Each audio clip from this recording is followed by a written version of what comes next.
Hello, everyone. This is another Black Conservative. I'm Ryan Bolin. Thank you all for joining me. So, woke Mayor Brandon Johnson of Chicago is pushing for Chicago authorities to lessen the amount of parking tickets given to black and brown people in the city of Chicago. And the main reason for that is because he's trying to push for what he calls racial equity in the city of Chicago. He wants equity in the city of Chicago, and that this whole idea of giving black and brown people tickets needs to be stopped. And this article I'm about to read to you will explain that in detail, okay? But let's just say up front, I mean, just by what I just introduced to you guys here, you're probably scratching your head and saying, okay, how is this going to help the residents of the city of Chicago? How is that going to bring equity and equality and so forth to the people? Well, we're going to find out, and I'm going to give you my opinion on that. But so let's get right into this article. I mean, progressive Democrats never cease to amaze me with the types of policies that they come up with. They never cease to amaze me. It's interesting to me how so many people tend to fall for this. It's almost like everyone's brain goes into like a shutdown when you present these type of policies to them, because it's like so out of the realm of this galaxy, for lack of a better word. But the article says the city of Chicago and Democrat Mayor Brandon Johnson is calling on city authorities to give black residents fewer parking tickets in an effort to push, quote, racial equity. The city has established a, quote, racial equity office, which pushes the idea that urgency, get this now, is white supremacists, and has made its city police give fewer parking tickets to black residents. Now, in the article, when you go to the description box below and you look at the title of this particular article and you decide to read that article, the article actually has the Racial Equity Office manuscript inside it. So you just click onto that and you can actually read this crazy manuscript for yourself. Okay, it's literally in there. I glanced over most of it, but a lot of it is just big words that make no sense. It sounds big, it's nice, big, flowery words that really makes no sense. It's really not helping anything, but I'm not going to get into the detail of that because I see what this is pushing. The article goes on to say, Chicago has a long history of racial disparities and social inequities, especially on the south and west sides. And I'm pretty sure it does, or have at one point. As a longtime resident of Chicago's west side, I see the devastating impact systematic inequality can have on a neighborhood and its residents, Chicago Mayor Brandon Johnson said. In order to achieve, quote, racial equity, Johnson said, quote, we must acknowledge the injustices of the past and consistently include those who are most impacted by inequality in our policy and decision making, not just when it is easy or convenient. Oh, you're very, very helpful, sir. Demonstrating proper accountability towards people and the outcomes we are committed to is vital, the mayor added. Man, these words. How can people fall for this? I am confident that this is just the beginning and that the impact of this work will last for generations to come. I am proud of the work that is being done thus far to build systemic equity and secure racial justice for our residents.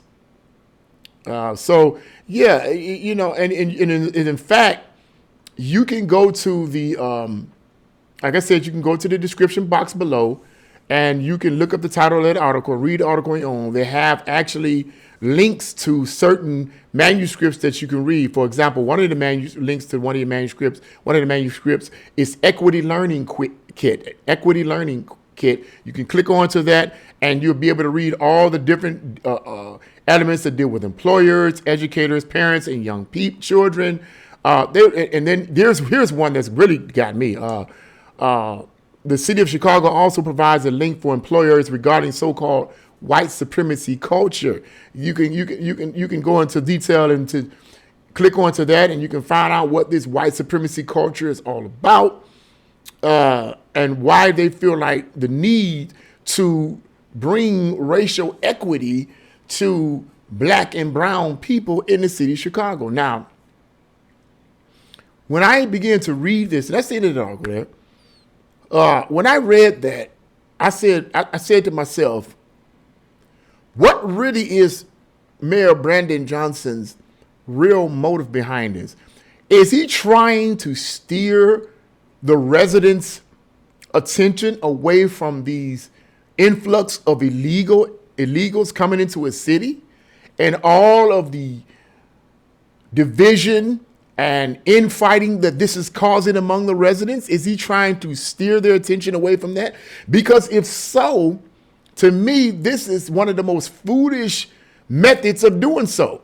Now, if people in the city of Chicago fall for this, then I feel sorry for the people in the city of Chicago, because if you're that, and no offense, I'm just saying, I'm not saying anyone doing it, but if you fall for that, if any resident in the city of Chicago falls for that distracting concept, that distracting idea, okay, when you have way more serious situations going on in the city of Chicago than anything, okay, if you fall for that, then you are in the alpha wave state.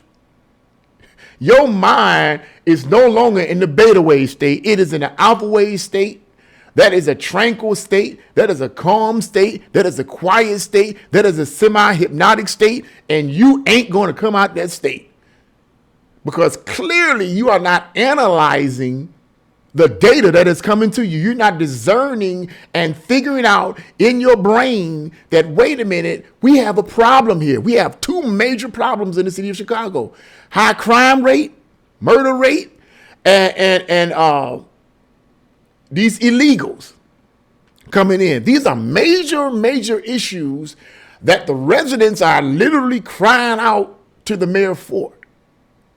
And the mayor is like, oh no, I don't want to, we don't want to demonize the young people, or, you know, these people are oppressed. We don't want to do that.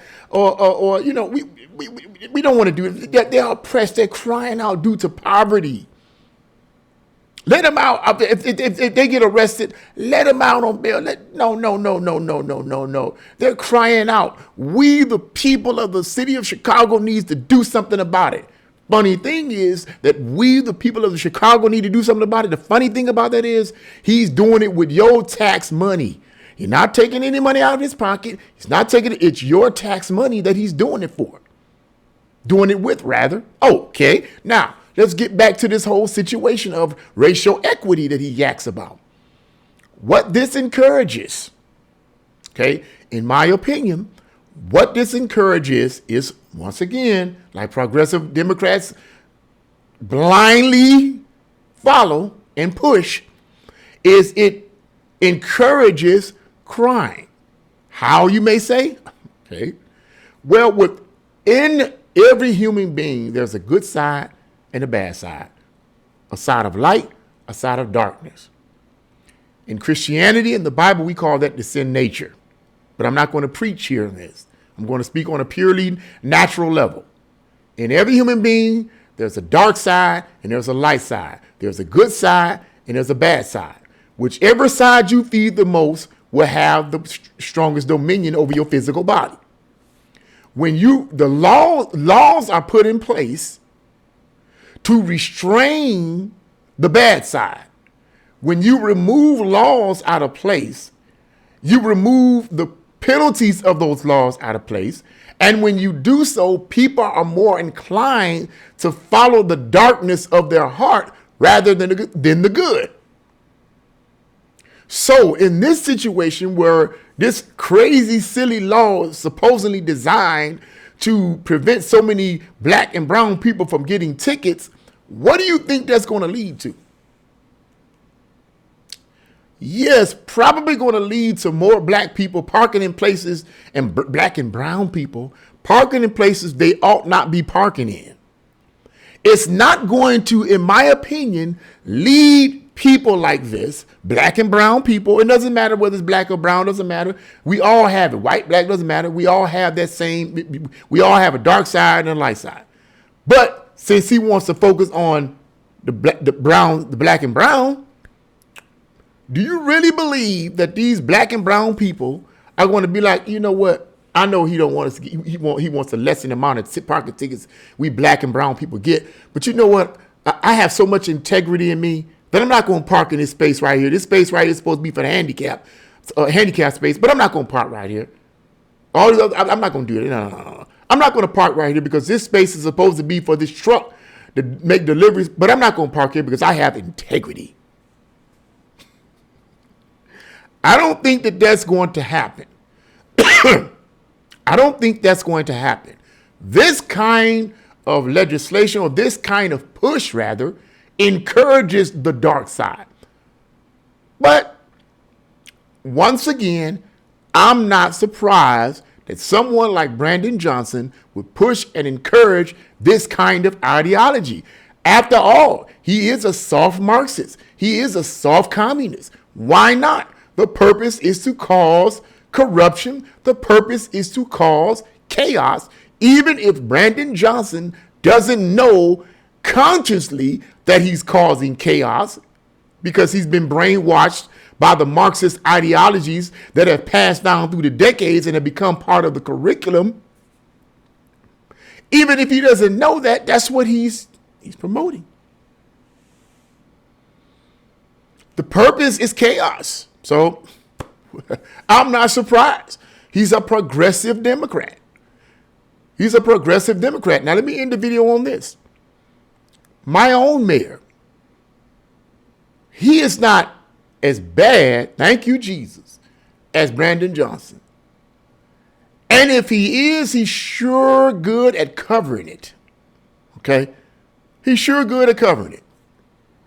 He's funky in a lot of places too. He has, and to some degree, the same mentality, but he doesn't seem to be as radical as Brandon Johnson, thank God. Our city has not become a hell zone yet, but it is on its way. It's on its way. But it seems like to me, our mayor seems to be implementing things to try to fix situations that's not as far left as Brandon Johnson's are. So to sum this video up, that's a crazy idea that only encourages people to park in places they ought not park. It feeds the dark side. When you remove the laws, you encourage people to do the wrong. You encourage them to go the wrong way. You don't encourage them to go the right way. The only way that's going to happen is if they do have integrity that comes from home. But unfortunately, a lot of homes have been, or a lot of families rather, have been destroyed. But I'm not going to go into the detail of that. That happened ever since the so-called 60s counterculture revolution. I'm not going to go into all of that. I'm not going to go into all of that, except to say this is a crazy idea, and I don't think it's going to work. It's going to cause more and more problems with the Chicago residents. But in addition to that, I also think that this is just a distraction on his part to get the residents of Chicago to keep their mind off of this influx of illegal aliens flooding their city. These people have cried out to Brandon Johnson. They have screamed at him and all kinds of things. And now it seems to me that he's using this as a way to steer their attention away. In other words, throw them a doggy bone. Throw them a doggy bone, make it a racial thing, and throw them a doggy bone, they'll be okay. They'll be okay. Well, give me the doggy bone, I'm cool. This is what black people have to stop doing. We have to stop falling for these doggy bones these Democrats keep throwing at us, thinking that they really care about us. They care about your votes. That's what they care about. They want you to shut your big fat mouth. That's what they care about. Stop speaking out on things that you know is detrimental to the city. They don't want you doing that because they have an agenda. And Brandon Johnson is a part of that agenda. That's all I got to say. Close the video on this. It's a dumb idea. It ain't going to work, in my opinion. It only encourages lawlessness. But that's my take on it. What do you guys think? Leave your comments in the comment section below. Like, share, and subscribe to my channel. God bless you all, and see you again.